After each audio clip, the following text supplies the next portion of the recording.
leão estava escondidinho, com medo e com o coração fininho.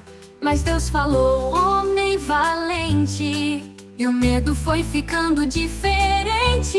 Com trombeta, voz e a lâmpada na mão, Deus mostrou que é forte com pouca multidão.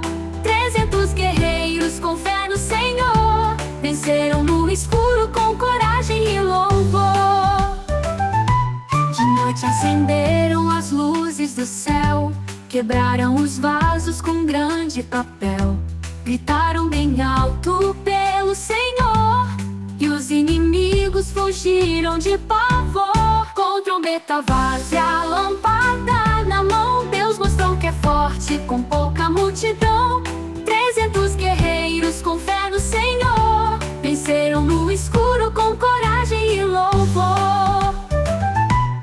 Não precisa ser muitos nem forte no braço, Deus só quer coragem, Ele faz o resto fácil. Se Ele chamou, pode confiar, mesmo sendo pequeno, Deus vai te usar. Com trombeta, voz e a lâmpada na mão, Deus mostrou que é forte com pouca multidão. 300 guerreiros com fé no Senhor venceram no escuro com coragem e louvor. Com coragem e louvor.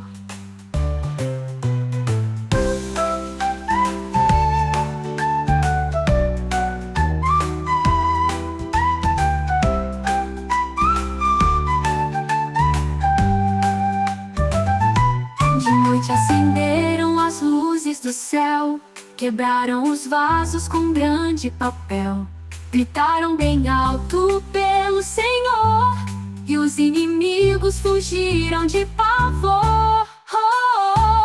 Com trombeta, voz e a lâmpada na mão, Deus mostrou que é forte com pouca multidão.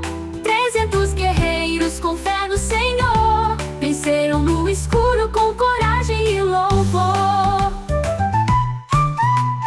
Não precisa ser muitos, nem forte no braço, Deus só quer coragem, Ele faz o resto fácil. Se Ele chamou, pode confiar, mesmo sendo pequeno, Deus vai te usar.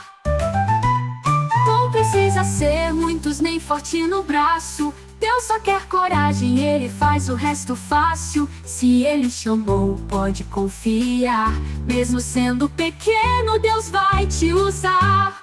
Com trombeta, voz e a lâmpada na mão, Deus mostrou que é forte com pouca multidão.